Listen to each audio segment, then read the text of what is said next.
Today on Black and White Photography, we're joined by Tom Murphy, a South Dakota ranch kid turned Montana-based photographer whose lens has spent nearly half a century trained on the wild heart of Yellowstone National Park.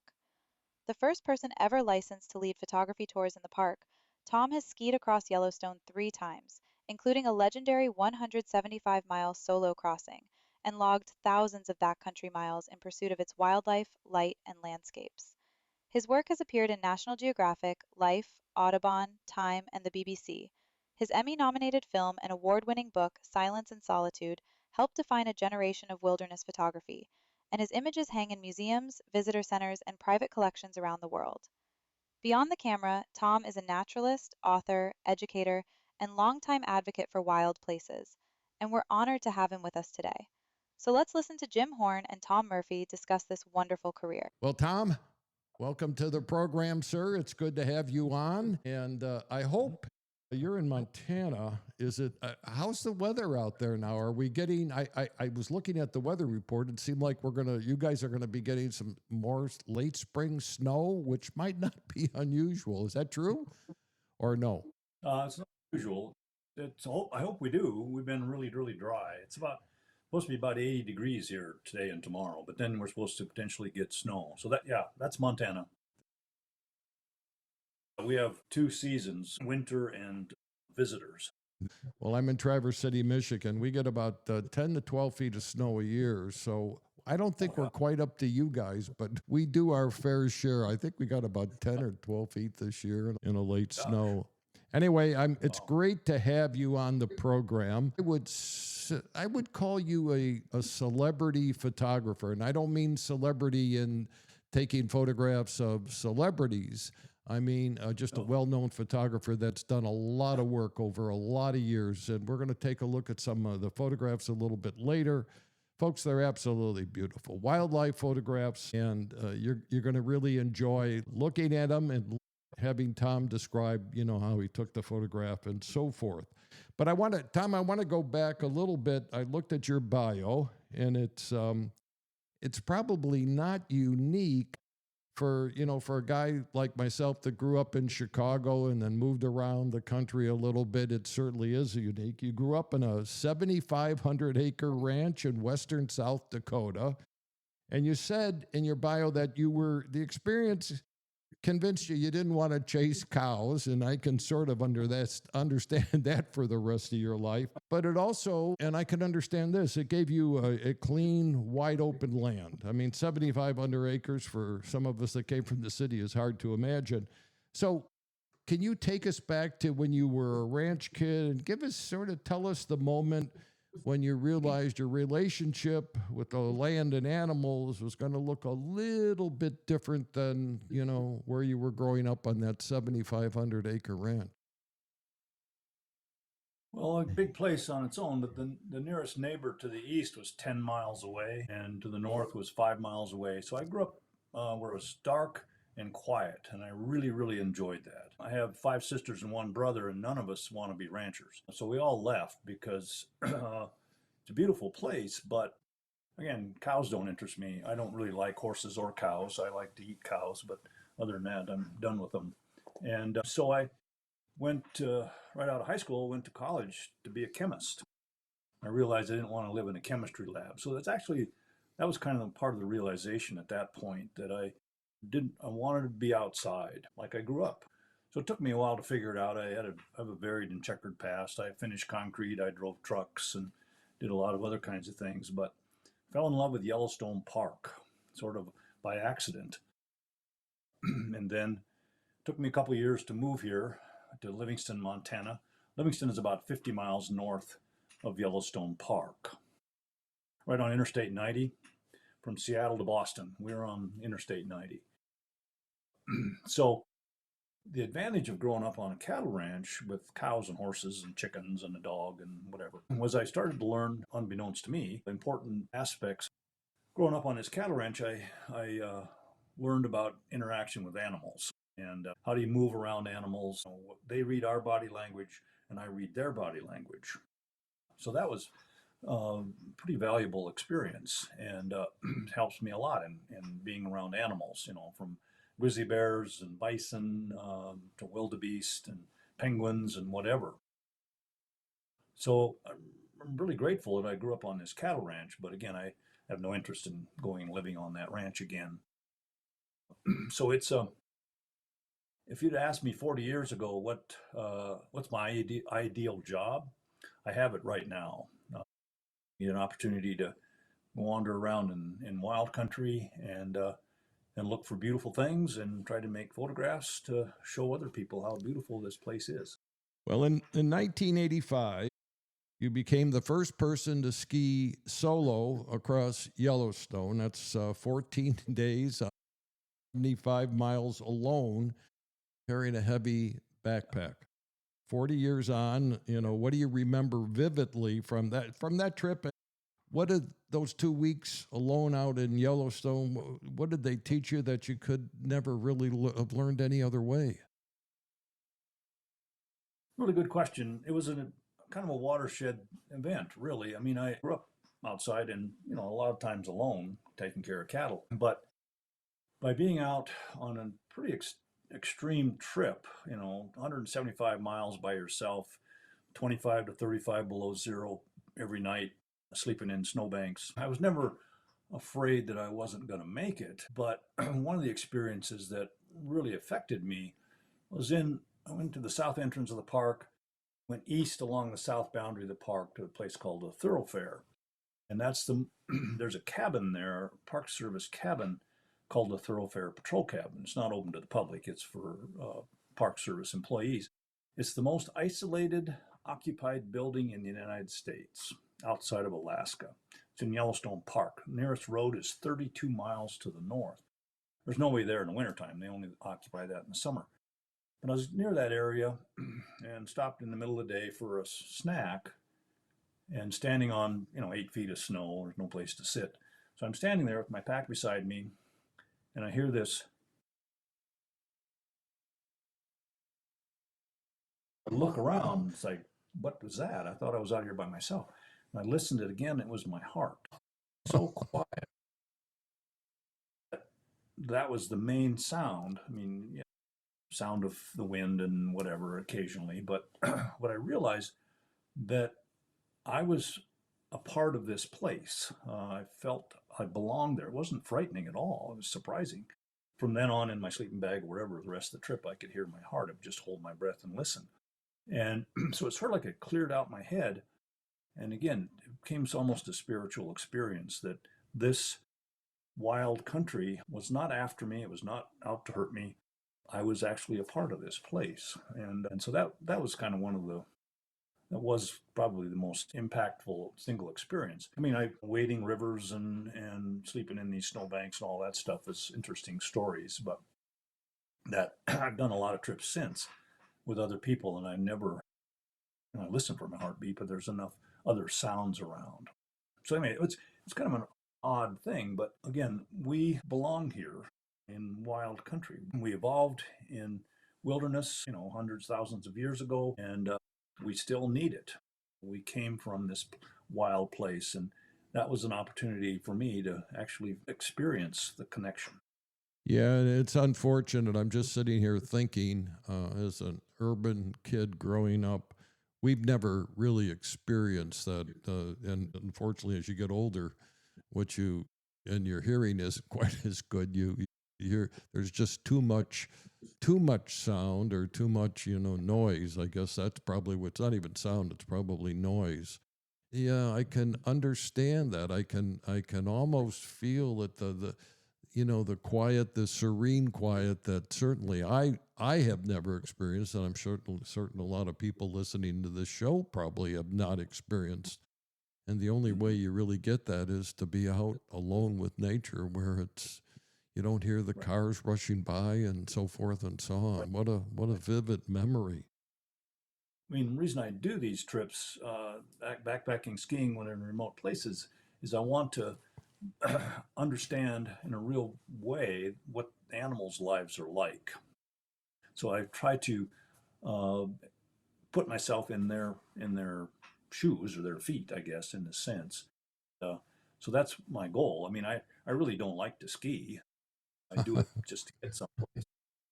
And to You know, get if you're around, carrying a right? That's an easy way to get around there, right? And I suppose to be on right, skis, yeah. Okay. actually the only way. You Yeah. can't walk through 8 feet of snow, and so that's my experience is to try to understand what an animal's life is like out there. Wow.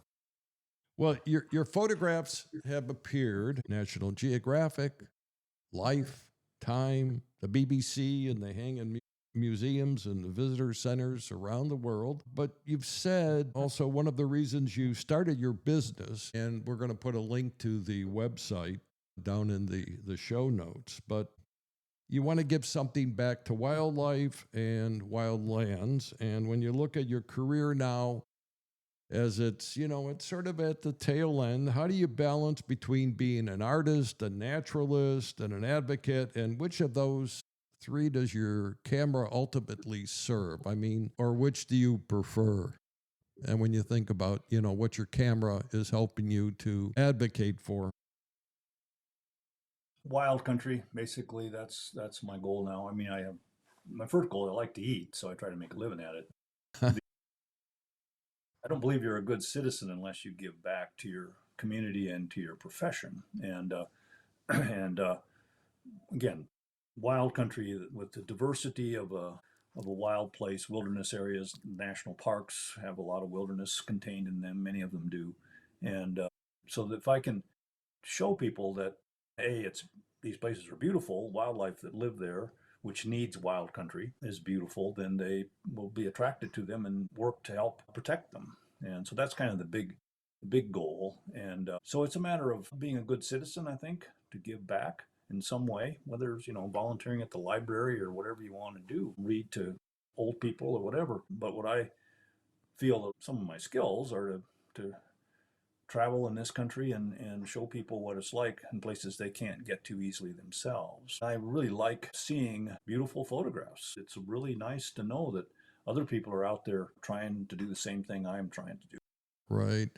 And I think that's important because I think one of the issues that we have in this country concerning conservation, and obviously Teddy Roosevelt was one of the first and foremost conservationists or conservationist presidents and began to show us the wilderness, is that people, I mean, that see the kind of work you do, understand that we have to preserve what we have, don't we?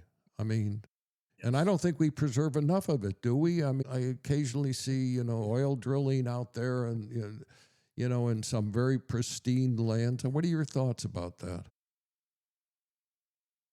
Strongly feel we don't have enough wild country set aside. There's still some places that are wild enough. There's that would qualify for large enough areas where animals can have a safe home. So I'm advocating for more wilderness designation, ultimate protection. I mean, once you dig up a landscape, clear cut it, mine it, whatever, and it's damaged for a long, long time, many decades, even centuries, and we can't afford that. And so, and then animals have a right to their own lives.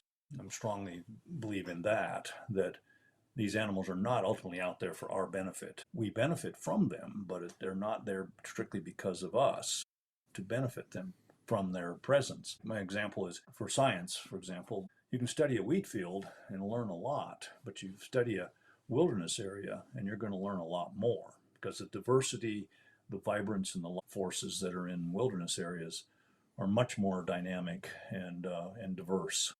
And so that's what we're going to lose if we don't set aside and preserve wild places. The possibilities that could come about because of wild places with their diversity. For example, we think, well, I don't need a grizzly bear.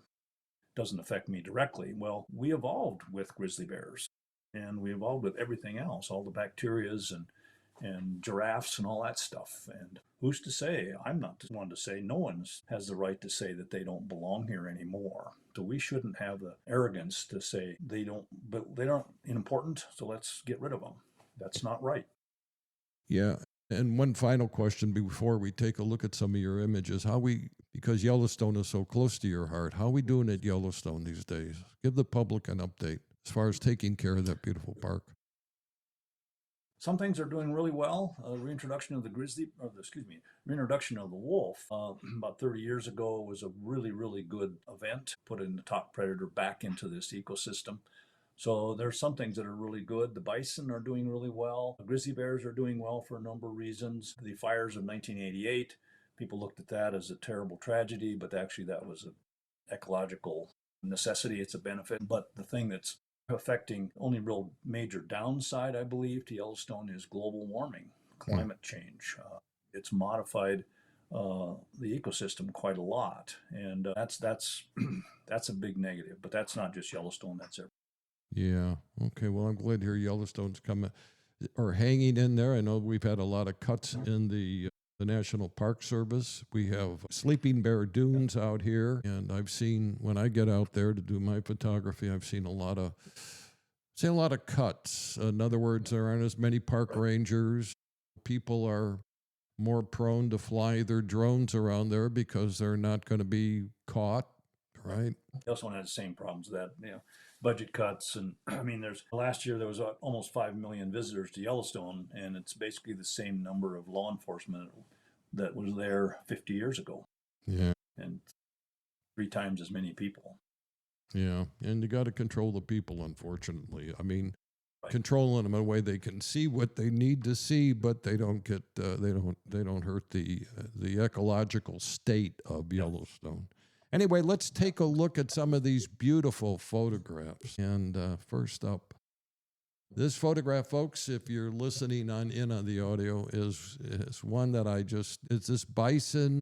It's really covered in looks like ice or snow. It could be it's all blue, and that's what makes it. It could be monochromatic. But how close were you, Tom, on this photograph? Give us some idea of were you long way away? It's just a great photograph. Talk about it. Yeah, well, thank you. This has kind of become one of my most famous photograph, partially because people are stealing it and claiming it as their own. But that's Yeah. but it's a frosted bison cow. It was about 30 below zero on the Upper Geyser Basin in Yellowstone Park.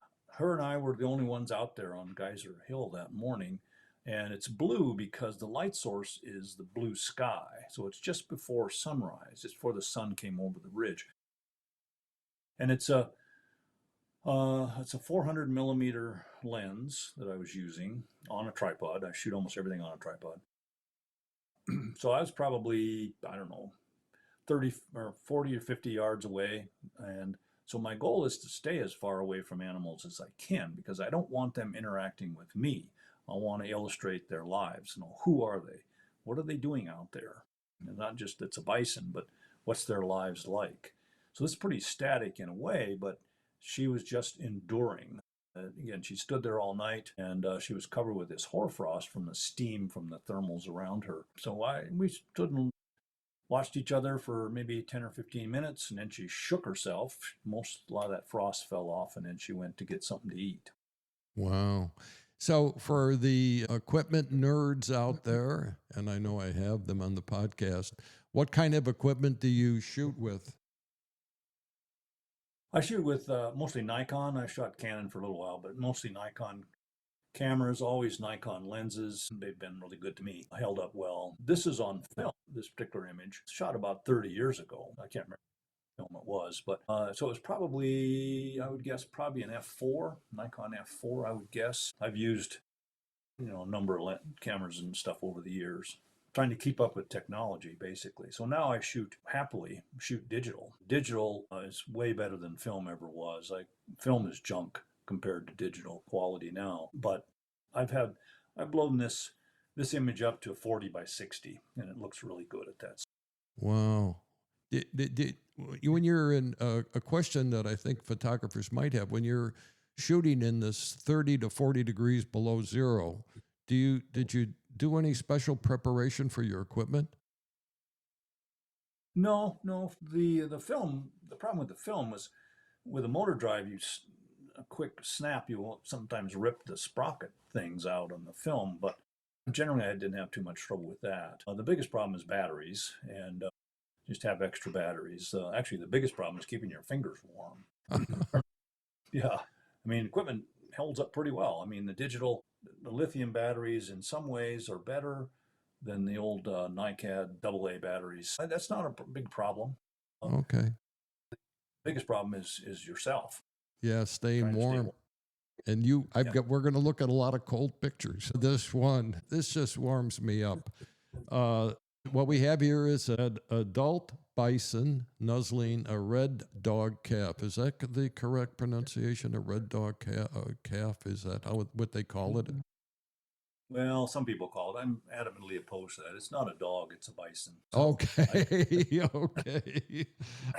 So So this is sort of about eye contact and the two heads touching. Is there you caught a decisive moment here, didn't you? I mean, and you give the people the idea of in the bison world, there's a family structure, isn't there? yep. So this little guy was about an hour and a half old, and still I was up and walking around within probably 15 minutes after, less than that, 10 minutes after it was born, and hadn't nursed yet. Was just kind of figuring out its legs and would lay down quite a bit. And of course, mom was really attentive. The goal of my photography, wildlife photography, is like I said earlier, who are these animals? How do they interact with each other? How do they interact with the landscape? And how do they feed? Any kind of behavior. So this interaction between moms and babies is always really fun to try to catch that. And like you mentioned, that decisive moment, it's when their noses touched. And of course, it's kind of interesting. Still photograph kind of stops the world here. But the truth is, there was only one shot. Boom. Her head moved and the calf looked away. And so it was over right away. But if that decisive moment, you can ideally transmit this emotion between these two little newborn calf and her mom. And I take it once again, this was your long lens from, 30, 40, 50 feet away. Just, another question I have, and I really haven't done much wildlife stuff. And I said this year, I'm going to do a little bit more wildlife. Do you find yourself, for the audience, probably wants to know, patience is obviously important here, isn't it? So how long do you wind up sitting in the field and there's probably times when you sit in the field, you get absolutely zero, right? Exactly, yeah. Well, I was there with her and her calf for about 3.5 hours. Oh, wow. And it goes on for hours and hours at times. So I don't get anything at all. Yeah. I didn't waste my time for two reasons. One, you have to put yourself in the right place. You got to be in the right place, the right kind of light, the right kind of backgrounds, whatever you want, and with the right equipment. This was shot with a 700 millimeter lens, and it's cropped a little bit too. So I was probably 80 yards away from her. And again, I stayed back because I didn't want them to be concerned about me. I wanted them to forget about me. And so sometimes I'll spend all day and maybe make 3 photographs. Yeah. So it's not. People ask me oftentimes, how long did it take to make this picture? And it was frustrating for a long time because I said, well, I'd be a smartass and say, well, 2/50th of a second. Well, the truth is, this photograph took me 50 years to make. It's an accumulation of my experience with livestock, with cattle, with Hereford cattle. I pulled calves and newborn calves and took them home when it was 20 below zero and put them in the living room where they would warm up. So I spent a lot of time around baby cattle. And so my analogy is, you can't consistently get good photographs of a baseball game unless you know the rules of baseball. Otherwise, you have no idea what they're doing out there running around. Same thing goes with this. The more I know about ungulates, bison, elk, wildebeest, the better chance I'm going to be able to illustrate some of their life. Yeah, you're absolutely right. You gotta hang around them to really understand them, don't you? And where they're going to move to and their next move. Right. Here's a great shot. I don't know. Talk about the decisive moment, right? Yeah.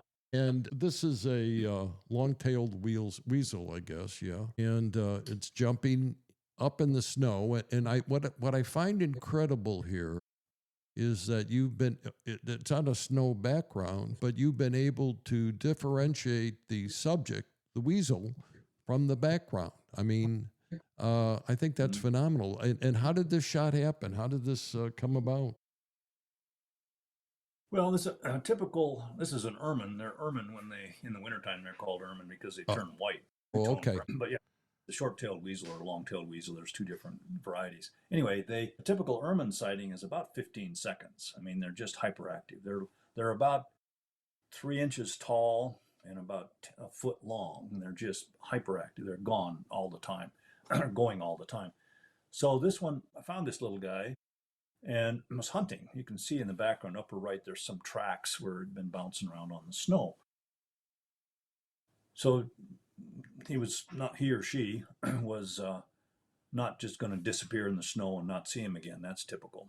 So she was out running around on the snow, and a couple of times she went to this little pocket of in the snow, and then she'd go off in another direction. And I say, okay, she in that pocket of snow, maybe she will jump this way. So I just pre-focused and all of a sudden, boom, there she was. And one shot is all I got. So it's a matter of anticipation and also luck. I mean, there's a law named after some of my relatives, but I don't subscribe to Murphy's law. I subscribe to Murphy's luck. And so, if you're anticipate some stuff, a lot of times it doesn't happen, but when it does, like this one, it was perfect. The little Oh, guy jumped right. it's a great shot. And the next one I have is a red fox carrying one of these little fellows, I guess. Sort of Yeah. the law of the jungle, right? I mean, Right. but Yeah, this explain this a little little bit to weasels it. are, Go ahead. yeah, the weasels or ermines can be both predator and prey. So the erminers basically eat mice and voles, that sort of thing, but also they get eaten by other things. And so this was a really interesting story. This is in the Hayden Valley in Yellowstone Park. Obviously, in the wintertime, I love winter. If it gets above 80 degrees, I suffer, so I like it cold. So I was looking for red fox because there was a half a dozen of them in the valley that winter. And I found this little guy, and she was off to the east of me about an eighth of a mile away, a long ways away, watching her with binoculars. So they hunt oftentimes by jumping in the snow and burying their nose down in the snow after mice. And she did that a couple times, and then all of a sudden she took off like a rocket, running south, and then about 50 yards did a somersault, kept running south again, and then caught something and shook it and killed it. And I couldn't see what it was, too far away. So even with binoculars, so I wished I could get closer to this thing, but the Yellowstone River's in my way. And so I waited a little while, had a 700 millimeter lens, and she picked this thing up and went back to the north and crossed the river and brought this to me, gave this ermine to me. Oh, So this wow. is when she walked towards me and walked like 20 feet away from me, past me, too close to photograph, and went on beyond and about 30 yards away, dug a hole and buried this ermine, pushed the snow back in this hole over the top of this thing, poked her nose down there and stuffed it down, and then sat there for a little while, looked around, and then got up and walked and sat down like 6 feet from me and looked up at me like, "You're not going to eat that, are you?" Sat there looking at me for about 45 seconds, a long time, stretched and walked away and left. And what I think she was doing was she brought this not for me to eat, but she brought it to me thinking she's going to bury it. And if I stay there, a coyote or something else won't come and dig it up and steal it from me. Mm-hmm. Of course, I left, but it's happened to me a number of different times. If I am not threatening out there, they most of them don't want anything to do with me, but sometimes they're just curious. This little guy she was more than curious. How can I use this guy to protect my stash? So, did you, for the audience, did you have your camera equipment already set up and you were just eyeballing with the binoculars? Is that sort of the workflow? Okay. Yeah, exactly. Yeah.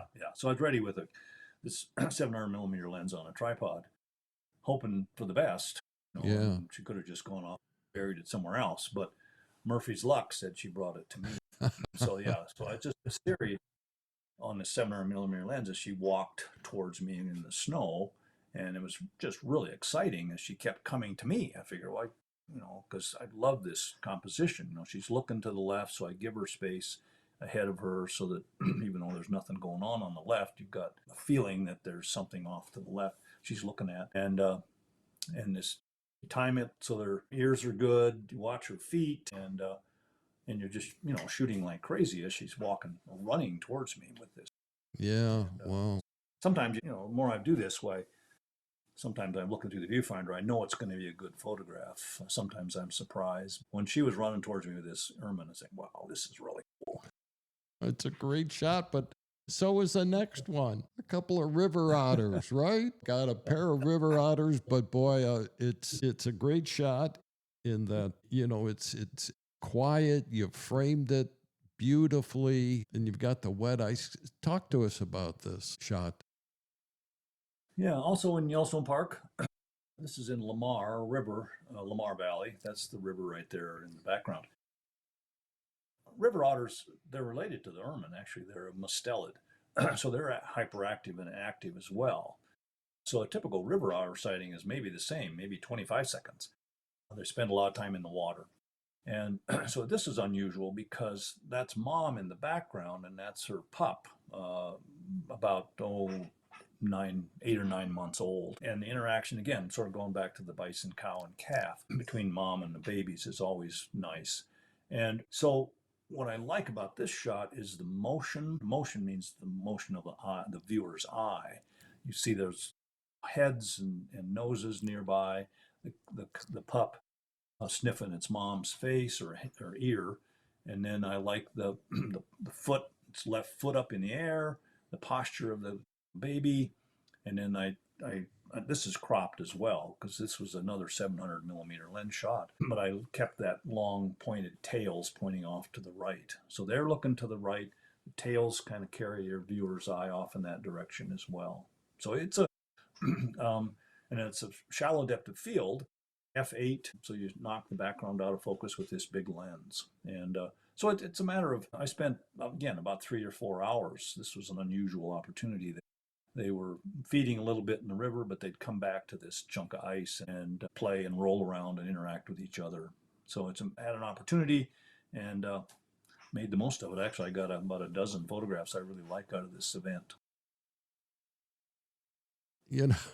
The question I have is, what do you do to stay warm? Well, my wife says, don't ask Tom what to wear because it's never enough.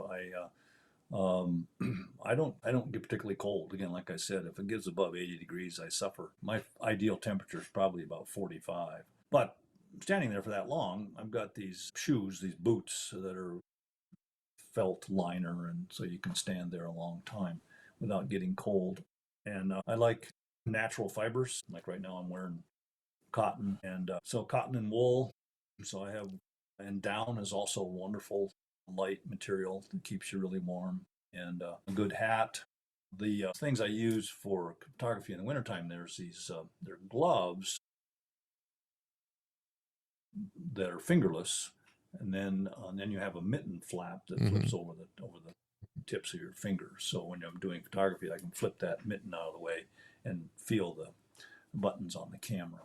Do you ever use those little hand heaters? I suppose you do, and that helps keep your hands warm. Oh, you don't? Wow. Okay. No. If I, for a couple of reasons, one, just extra stuff, extra weight to carry around. Right. I mean, if you do use them, I put them in the palm of your hand, and then some people put them in their boots as well. But again, I just don't particularly get cold. If I'm standing for a long time when it's 25, 30 below zero, if I walk in circles a little bit, I warm up pretty fast. Okay. So I blame my Norwegian heritage. My ancestors were tough in the cold, so I guess that kind of carried over. Plus, I grew up on this cold too. Yeah, you grew up in the cold weather, and it's easier for people to. You didn't grow up in Arizona, that's for sure. I don't think you'd like the climate there. I think you'd find it that's not your type of gig. I certainly appreciate you coming on the program, and This has been a marvelous, marvelous interview. We've talked about some great photography, how you handle your wildlife photography, and the thing that I've walked away with is patience. Patience is, Mhm. if you don't have patience, you're gonna miss the shot with wildlife photography. Isn't that the case? Yep. That's patience, your willingness and your ability to stay out in all kinds of weather and get out early if you can. If I just had 1 hour a day to do wildlife photography, it would start 10 minutes before sunrise. Okay, that's an It's good to important. have stuff going on. But early in the morning is the best behavior generally. Yeah, that's an important tip. Okay, Tom, well, thank you very much. And it's been great to have you on the show. And I hope we see some of your work later and hopefully get you back on the podcast. Good. Thank you, Jim. It's been fun. Take care.